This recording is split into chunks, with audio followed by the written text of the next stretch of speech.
안녕하세요. 믿음의 습관 박형규 목사입니다. 오늘도 하나님 사랑하는 마음으로 이 자리에 나오신 모든 분들 환영하고 축복합니다. 하나님께서 우리의 모든 삶을 받아주시고 당신의 뜻을 위하여 사용해 주시길 예수님의 이름으로 축복합니다. 우리 에스겔 37장 4절에서 8절 같이 보겠습니다. 또 내게 이르시되 너는 이 모든 뼈에게 대언하여 이르기를 너희 마른 뼈들아 여호와의 말씀을 들을지어다.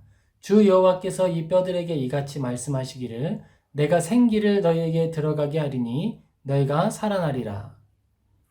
너희 위에 힘줄을 두고 살을 입히고 가죽으로 덮고 너희 속에 생기를 넣으리니 너희가 살아나리라. 또 내가 여호와인 줄 너희가 알리라 하셨다 하라. 이에 내가 명령을 따라 대언하니 대언할 때 소리가 나고 움직이며 이 뼈 저 뼈가 들어맞아 뼈들이 서로 연결되더라. 내가 또 보니 그 뼈에 힘줄이 생기고 살이 오르며 그 위에 가죽이 덮이니 그 속에는 생기가 없더라. 아멘. 우리는 부흥에 대해서 계속 살펴보고 있습니다. 하나님께서 창조하시고 창조 후에 당신의 목적을 위하여서 역사를 운영하신다라고 하는 구속사적 관점으로 성경을 보고 있고 그중 부흥에 대한 이야기 세 번째입니다. 우리는 부흥을 생각하면서 부흥을 이루는 수단이 하나님으로부터 주어지는 수단이다 라고 하는 것을 먼저 이야기했습니다. 복음의 본질에 집중했던 조나단 에드워즈 목사님께서 부흥의 시작점이 되셨고 그 후로 2차와 3차 대각성 운동이 일어나면서 교회가 부흥해왔다라고 하는 것을 말씀드렸습니다. 그리고 3차 대각성에서는 우리 무디 목사님의 사례를 살펴보면서 조나단 에드워즈 목사님이 복음의 본질에 집중하고 예수 그리스도에 집중하여 복음을 선포했다면 무디 목사님은 왜 우리에게 복음이 필요한가라는 관점으로 복음을 설명했다라고 하는 것을 생각해 보았습니다. 한국교회는 전쟁을 지나고 나서 위로가 필요했던 한국 사회에 그리스도의 복음을 전했고 그로부터 많은 사람들이 위로함을 얻으며 믿음의 여정을 살아갈 수 있었습니다. 하지만 그 열매로 나타난 경제 성장과 그 열매로 나타난 교회의 부가 밝은 빛에 나오지 못하고 지하 경제에 머물러 있음으로써 여러 어려움들이 나타났다라고 하는 것들을 살펴보았습니다. 우리는 이 시대에도 부흥이 있을 것이다 라고 하는 기대를 가지고 있어요. 그런데 그 부흥은 먼저 한국 교회의 회개와 돌이킴 또 하나님의 말씀으로 돌아감을 시작으로 나타날 것이다 라고 생각을 이어가고 있습니다. 그 과정에서 우리가 교회 세습 문제나 교회 재정 문제에 대해서 간단하게 생각을 해보았어요.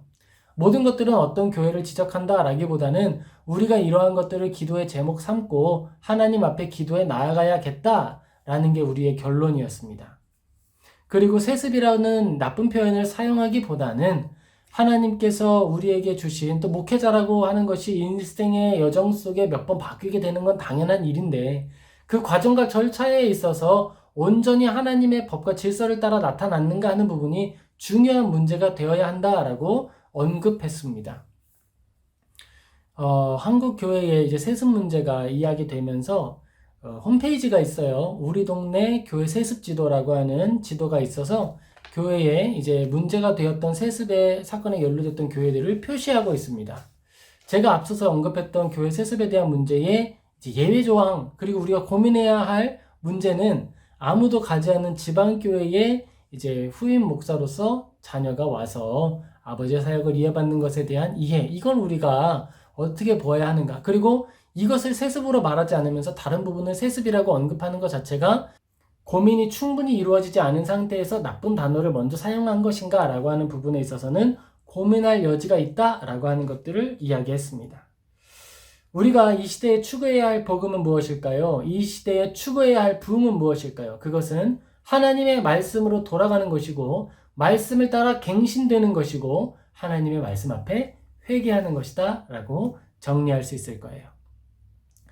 우리가 꿈꾸는 진정한 복음, 우리가 꿈꾸는 진정한 부흥은 복음의 탄성이에요. 우리가 교회들의 여러 연약함과 또 부족함들을 이야기했던 것들이 그것들을 다 지적하고 몰아내는 그런 차원의 일이 되어서는 안 됩니다. 그러면 우리 누가 교회에 남아있을 수 있겠어요? 그럼 교회에 남아있을 수 있는 사람은 없습니다. 왜냐하면 교회는 온전한 의인들, 예수님들이 모여 있는 곳이 아니라 죄인들이 모여 있는 곳이기 때문이에요. 그리고 우리의 죄악이 주홍같이 붉을지라도 회개한 후에는 죄 사함을 받는다라고 하는 것을 믿는 사람들이 그리스도인입니다. 우리는 하나님께서 죄 용서하는 권한이 있는 분이심을 믿는 사람들이에요. 우리가 호흡하는 모든 동안에 십자가 앞에 엎드리면 예수님께서 우리 죄를 용서하실 줄 믿는 사람들입니다. 그러므로 우리가 교회의 여러 연약함들을 확인하고 이해하고 기도하는 것들은 교회에 돌을 던지고 사람들을 찢어 피 흘리게 하는 것이 아니라 나의 마음을 먼저 찢고 하나님 앞에 돌아가는 것이 나부터 시작되어야 한다라는 이해를 우리가 가져야겠습니다. 그럼 우리는 부흥을 어떻게 준비할 수 있을까? 우리가 부흥을 꿈꾼다라고 이야기할 때 가장 먼저 해야 할 것, 우리가 이제 전도 집회를 하거나 사람들에게 복음 전하기 위해서 어떤 일 먼저 하세요? 먼저 뭐 교회 단장도 하고 꽃도 새로 가져다 놓고 청소를 합니다. 그런데 우리가 영적 부흥을 위해서는 이 영적 청소를 먼저 해야 할 필요가 있을 것 같아요. 먼저 우리 안에 있는 정리해야 할 죄들이 무엇인지 확인하고, 그리고 오래된 악습들 좀 드러내고, 그리고 그 공백의 여지, 불필요한 것들은 좀 정리해서 단조롭지만 깨끗한 환경을 만들어야겠습니다. 부흥이라고 한다면, 그것이 하나님께 속했고 영적인 일이라 한다면 우리는 영적인 마음의 부흥을 준비하는 그 준비가 선행되어야 할 것입니다. 복음에 감화된 영혼을 얻기 위해서 우리가 먼저 해야 하는 것이 내면의 정결함이고 십자가 앞에 나아갑니다 라고 하는 걸 말씀드렸습니다. 만약에 우리가 부흥회를 하고 사람들을 이제 초청을 하려고 하는데 우리의 모습 자체가 벌써 실족할 만한 모습이 많다 그러면 어떻게 될까요? 그거는 벌써 복음이 실패하고 시작하는 거예요. 그렇죠? 전도하는 일에 실패하고 계속 나아가는 일이 될 겁니다. 그러니까 우리가 교회 안에 있는 부조리와 악을 몰아내는 일은 교회의 부흥을 준비하는 아주 합리적인 기초 준비 작업이 된다라는 거예요. 오늘날 우리의 교회를 생각하고 제가 이제 교회의 회개함과 돌이킴 이런 깨끗함에 대해서 이야기를 할 때 우리 교회의 악을 우리가 다 감소시킬 수 있을까? 만약 이런 좀 회의적인 생각이 든다 그러면 그게 우리 교회의 지금 현실이라는 사실을 우리가 자각해야 됩니다. 교회는 하나님께서 세우신 하늘의 기관이에요. 복지기관이 아니죠. 복지기관이 아닌데 그렇다고 해서 면죄부가 주어지는 것이 아닙니다. 복지기관보다 깨끗해야 할 이유와 사명이 있는 거예요. 윌리엄 에임스 목사님은 죄를 이야기하고 그 죄에 참여하는 9가지 방법을 이야기하고 있습니다. 명령, 계획, 동의, 아첨, 독려, 은신, 참여, 승인, 반대하지 않는 것, 공포하지 않는 것. 우리가 죄에 대해서 능동적으로 명령하지 않았고 계획하지 않았다, 아첨하지 않았다라고 하면서 스스로 자위하고 있지는 않습니까? 우리가 죄에 대해서 반대하지 않는 것 자체가 죄에 참여하는 것이다 라고 우리의 선배가 되고 스승님이 되시는 목사님은 지적을 하고 있는 거예요. 우리는 이러한 인식을 가지고 내가 돌이켜야 할 죄의 모습을 또한 확인해야 하는 것입니다. 그리고 우리가 회개해야 할 기도의 내용 속에 이게 들어가야 하는 거예요. 우리가 교회에서 죄를 덜어내기 위해 수고해야 한다라고 말할 때 가장 먼저 어디서부터 정리해야 되냐? 내 안으로부터, 나 자신으로부터 제거해야 합니다. 외부의 적을 두고 싸우는 것이 아니라 우리 안에 있는 죄를 두고 먼저 싸워야 하는 거예요. 그리고 그 싸움을 해 나아가고 기도하고 또 우리가 살아갈 때 진실로 우리가 살아낸 만큼의 죄의 내용들이 멀어지게 될 것입니다. 교회의 신앙 형태가 종교적인 구호에서 그치게 될 때가 가장 위험한 때예요. 우리는 하나님께서 우리에게 명령을 주실 때 마음과 뜻과 힘을 다하여 하나님을 사랑하라 말씀하시고 둘째도 그와 같으니 라고 말씀하신 후에 내 몸을 사랑하는 것 같이 우리의 이웃을 사랑하라 하셨다라고 하는 걸 기억해야겠습니다. 우리가 하나님 사랑한다 라고 하는 이유로 이웃을 실족하게 한다 그러면 하나님 사랑하는 게 아닙니다. 우리가 하나님 사랑하는 것은 이웃 사랑을 포함하는 것이고 이웃을 실족하지 않도록 하는 것도 담겨 있는 거예요. 우리는 하나님 안에서 은혜의 탄력성을 기억하며 또 우리가 하나님 앞에 나아가기를 더 힘써야겠습니다. 용기를 가지고 하나님 앞에 나아가야 합니다. 하나님께서는 우리에게 부흥을 베풀어 주기를 원하세요. 우리 부흥하기를 원하십니다. 그것은 성경이 우리에게 알려주고 있는 진리예요. 하나님의 말씀으로 돌아갈 때 이스라엘 사람들이 어떤 악을 짓고 어떤 어려움에 처했고 어떤 연약함이 있었든지 하나님은 그들을 다시 사용하셨습니다. 사사기의 마지막 이야기를 볼까요? 얼마나 어려운 일들이 많이 나타났습니까? 그 나라 구제불능이라고 말해도 아무 할 말이 없는 그런 상태였습니다. 가장 어두웠던 시기였어요. 이방인을 섬기는 우상 숭배자들에게만 나타나는 죄가 아니었어요. 이스라엘의 그 안에도 죄가 만연했습니다. 그런데 그들이 하나님을 찾고 돌아왔을 때 하나님은 높이셨습니다.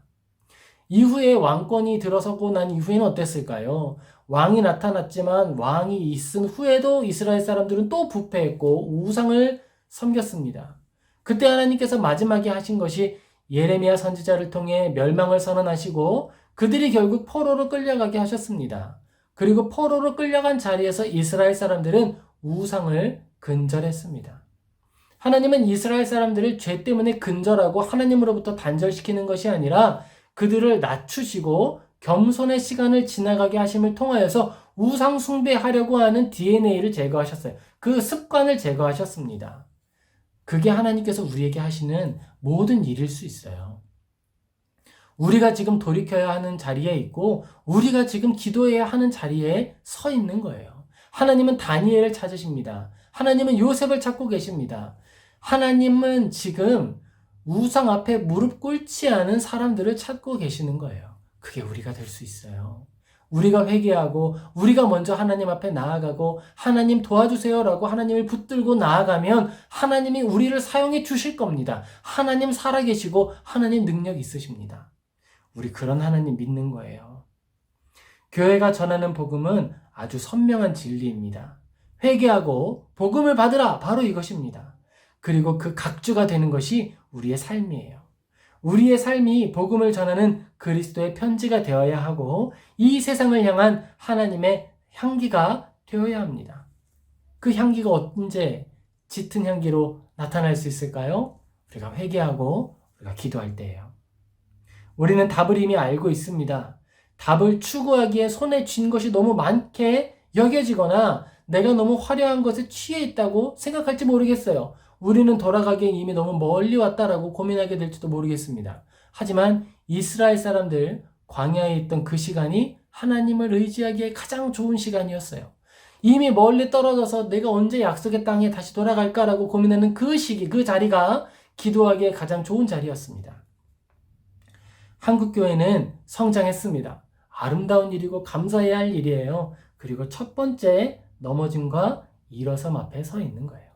하나님께서 엎드리라 말씀하시면 충분히 엎드리는 우리 모두가 되기를 예수님의 이름으로 축복합니다. 그때 엎드리는 사람이 하나님께 복받은 사람이에요. 그리고 그 첫 번째 넘어짐이 완전 끝나는 게 아닙니다. 그 넘어짐은, 그 엎드림은 회개 후에 일어섬을 준비하는 거예요. 하나님께서 우리를 다시 사용해 주실 겁니다. 우리를 다시 기억하여 주실 거예요. 우리가 하나님을 기억하고 하나님 앞에 나아가고 우리의 내면을 깨끗하게 하는 것으로 부흥을 준비하고 예비하는 저 모든 성도는 되시기를 예수님의 이름으로 축복합니다. 아멘. 기도하겠습니다. 사랑과 은혜가 충만하신 하나님, 우리가 하나님의 은혜로 삶을 살아가고 있습니다. 우리가 사는 모든 삶의 여정 중에 동행하여 주옵소서. 하나님, 우리가 부흥을 꿈꿉니다. 우리 안에 죄악의 성소를 제거하고 하나님의 말씀으로 새롭게 변화되기를 소원하오니 우리를 바꾸어 주시옵소서. 우리의 죄악이 주홍같이 붉을지라도 주님을 의지하고 십자가 앞에 나아가면 씻어주실 줄 믿습니다. 우리가 주님 의지하고 십자가 앞에 달려가오니 우리를 받아 주시옵소서.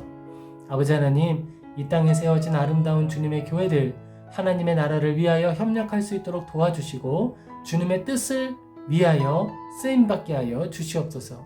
우리 안에 있는 경제적 우상을 내어버리길 원합니다. 결단하게 하시고 말씀의 아름다운 열매가 모든 교회들에 충만히 나타나게 하여 주옵소서. 그리하여 다시 한번 주님께 칭찬 듣고 높이 쓰임받는 한국교회 우리 모두 되게 하여 주옵소서. 주께 감사하며 예수님의 이름으로 기도합니다. 아멘. 네, 우리가 믿음의 여정을 나아가고 있습니다. 우리 인생 되게 길어요. 그 과정 가운데에서 낙심함이 있을 수 있고 넘어짐이 있을 수 있어요. 하지만 우리가 잠시 넘어지더라도 아주 엎드러지지 않을 것은 하나님께서 우리와 함께 하시기 때문입니다. 우리와 함께 하시는 하나님, 그 말씀을 손에 꼭 잡고 다시 일어서는 소망의 하루, 그리고 소망의 삶 보내시기를 다시 한번 예수님의 이름으로 축복합니다. 아멘. 또 오늘도 같이 해주셔서 감사합니다. 우리 또 뵙겠습니다.